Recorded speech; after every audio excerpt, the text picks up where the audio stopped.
In this video, I'm going to start as I did with the first video, guiding you into the beginning of meditation to get to a place of deep relaxation, both in terms of the body and the mind. And then we will proceed with the meditation to work with the inner child, this time about the beliefs that were created and possibly the strategies that were adopted during this time. So, to begin, I will invite you to close your eyes, as I will, and throughout this meditation, your eyes will be closed and I'll be on screen, but the main thing is for you to be in your inner world. So let's begin.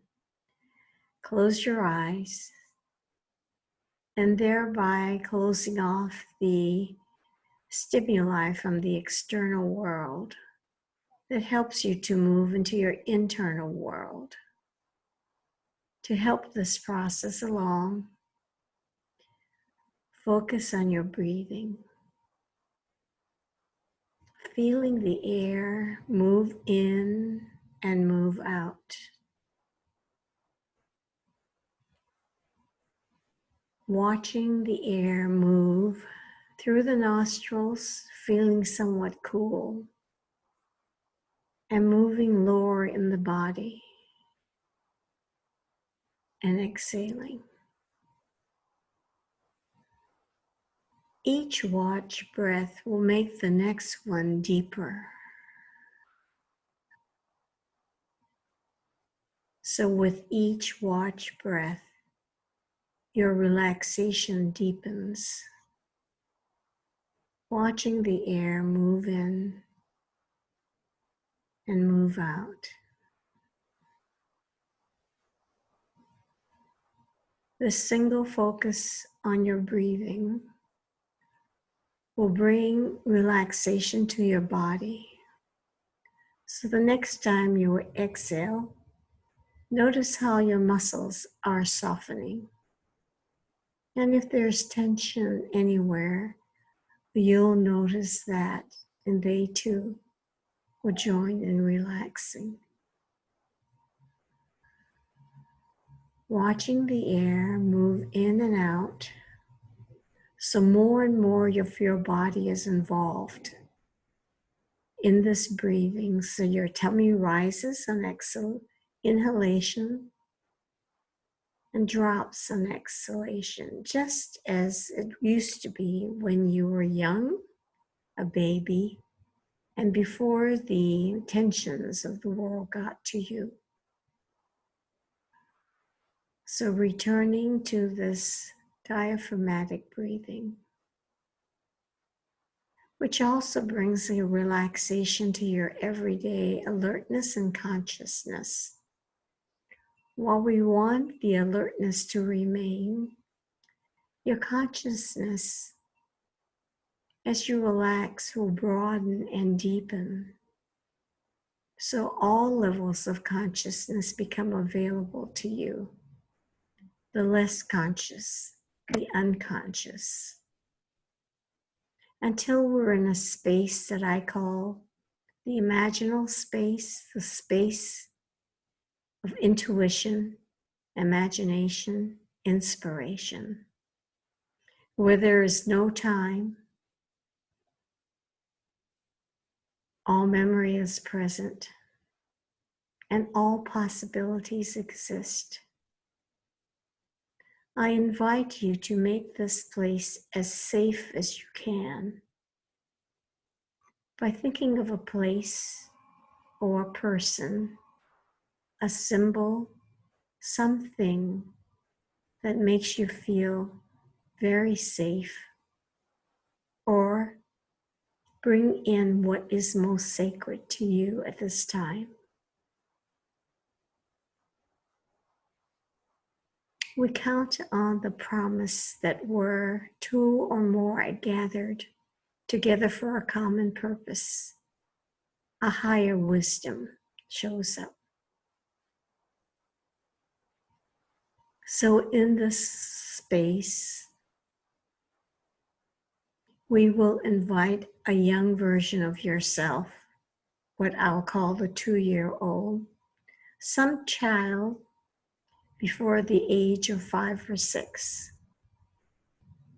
some inner child who has been showing up in your adult life, showing up when you're triggered by anger, by fear, or by grief or a sense of loss.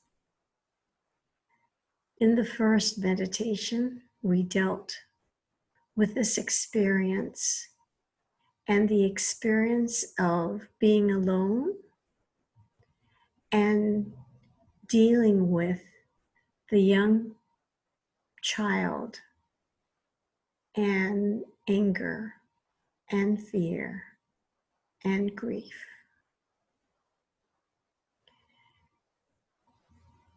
The inner child was created with the first trauma of separation.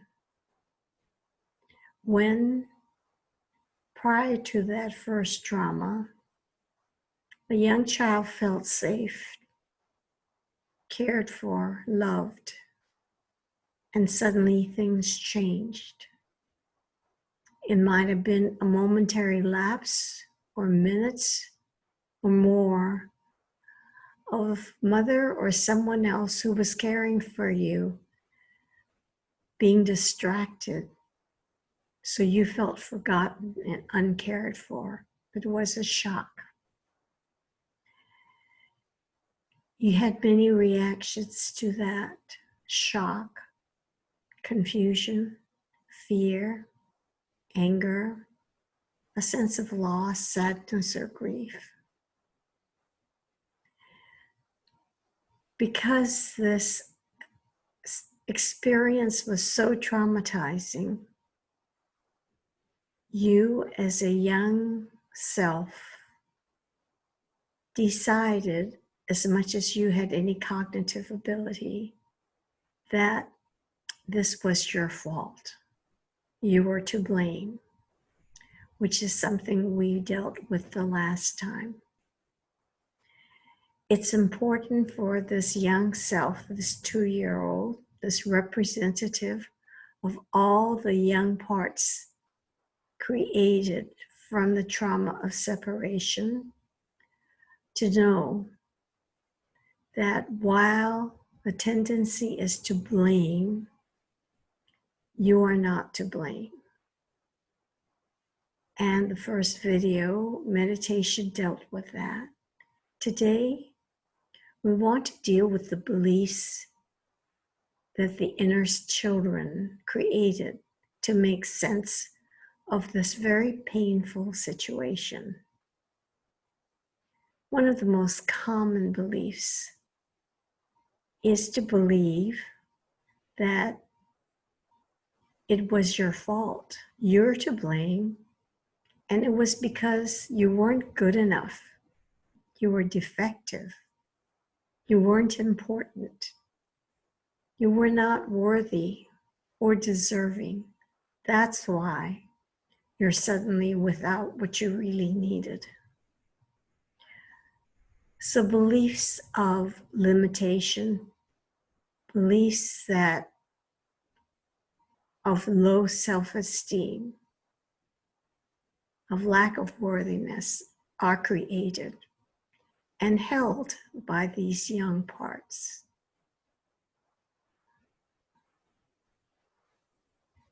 So we want you to begin to deal with this with the young self before you. We want you to build a relationship and a connection with this young self. Introduce yourself as the adult version who has come to help heal these young parts, these young children. Notice what is being worn, Notice the haircut. Notice the facial expression.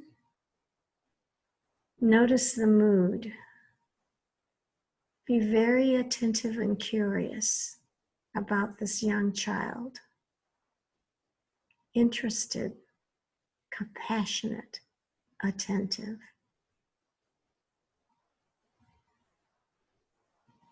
And hopefully, knowing that this is another her or him,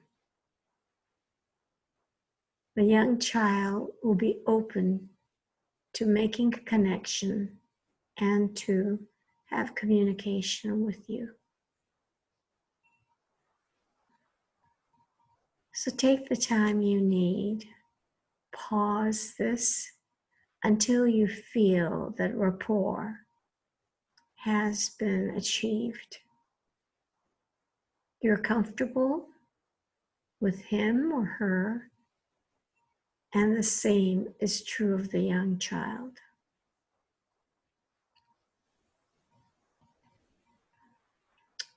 In the first meditation, we talked about dealing with her sense of being alone.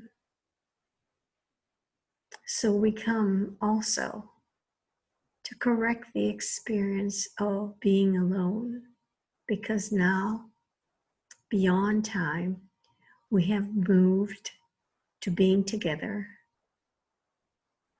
so that the young child is no longer alone.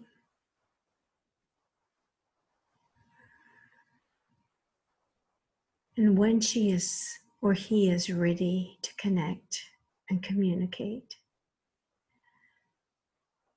let this young part of you know that when trauma first occurred and she was or he was thrust in to feeling totally alone, she developed or he developed beliefs of low self-esteem. The words that was most appropriate will be known to you both, whether it's being unworthy, defective, unimportant, unlovable, undeserving. And we want to let the young child know that while it makes sense to come to some conclusion to make the experience of trauma make sense, the beliefs are not true, because this young part needs to know that she or he is perfectly innocent. It's only these ideas that were adopted that cloud seeing who he or she truly is.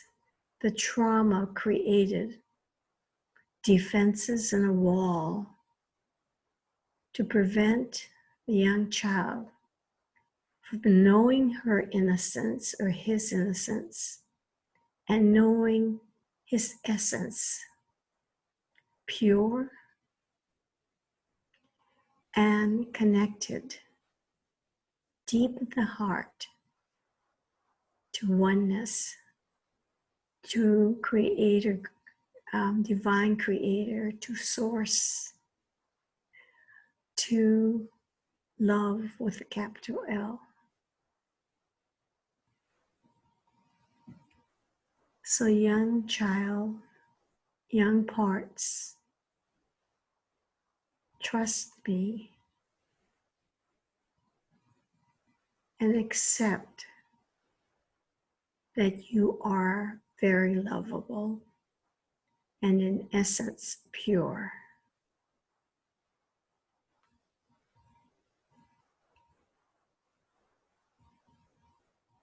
And if there is any struggle against this idea, see this young part like a babe in arms, completely innocent and just receptive, not having done anything to deserve this. When he or she cried because she was uncomfortable, hungry, needed attention, needed comfort, that was natural. He or she didn't make any mistakes and is to blame.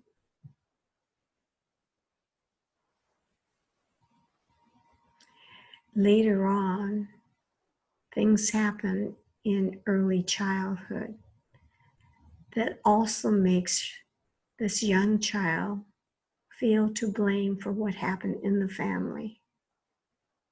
If someone became ill or if someone died,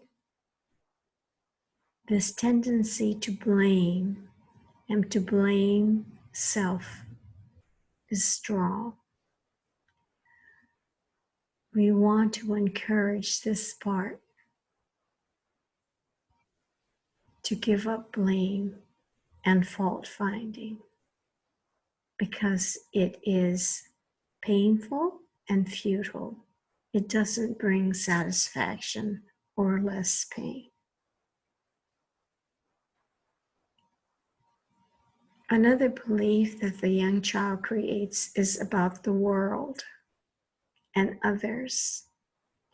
Because of this trauma, the heart was broken, trust was broken.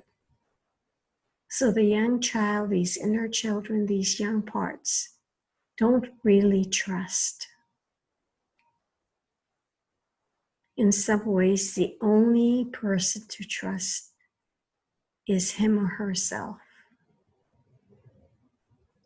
And because of this, other beliefs arise that also form the foundation of strategies.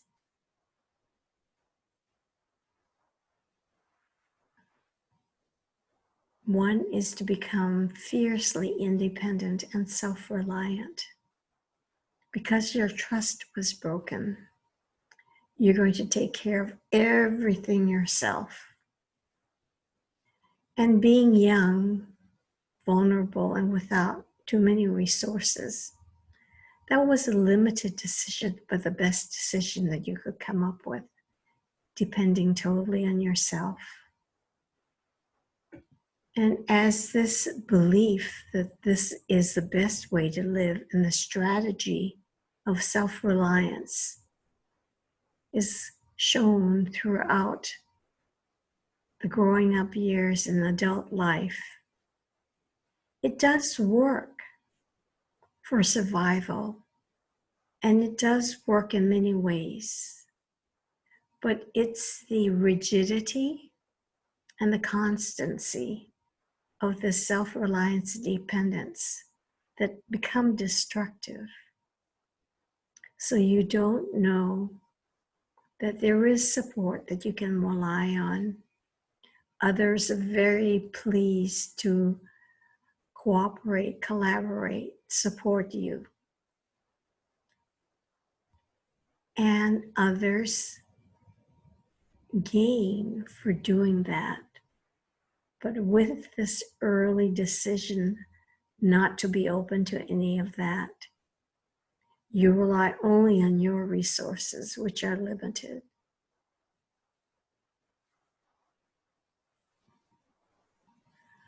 So when you recognize that this is how you dealt with your early trauma, you might begin to loosen the tightness with which you hold this. This is our communication with these young parts, for them to recognize the strategies and beliefs that were created and the wisdom and the truth so they can soften and let them go without losing any of the information or the strategies. It's a matter of flexibility. The lack of rigidity is a good thing.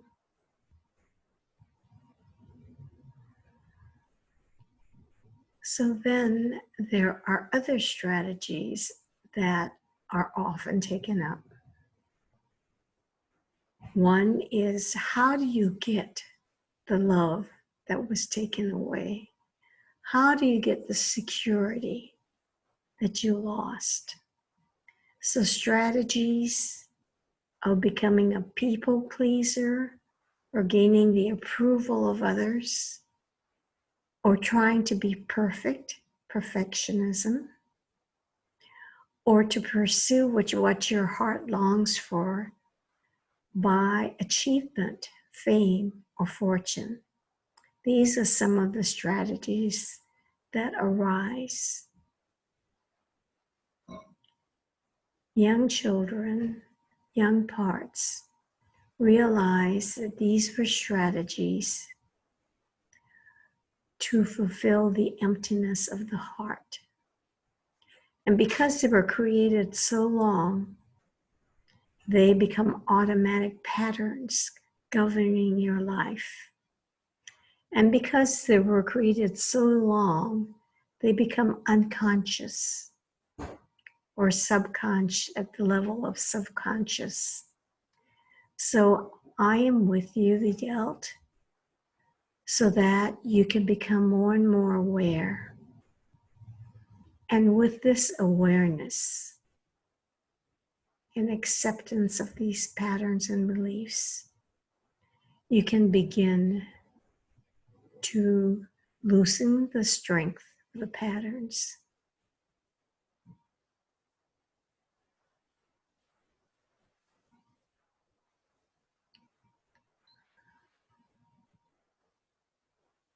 Young children, inner children, young parts, you did nothing wrong. But I, the adult, am coming to you at this time to help you see more clearly into the early years, into your early thinking, so to speak.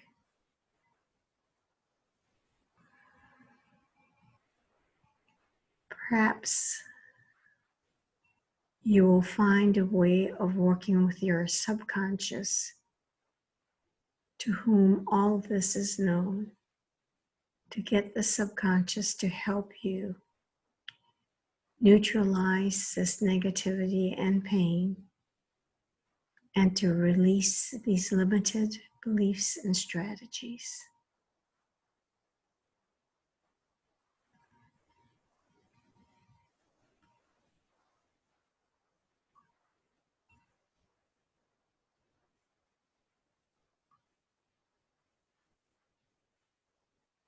So look at the young child. See what his or her reactions are to what you have said. Hopefully there is comfort and relief in what you conveyed, and a sense of partnership, a collaborative way of working together for greater satisfaction and far less pain. Let the young parts know that if they need you to be with them again, they need to signal in a way to remind you.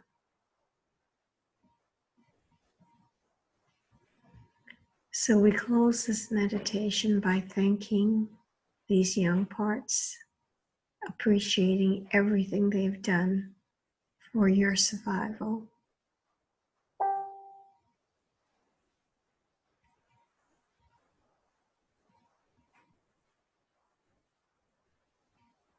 Begin to pay attention to your breath again, to slowly move away from that situation and this space of imagination. And when it feels right to you, open your eyes. Thank you for participating with me in this adventure. and look for my other videos.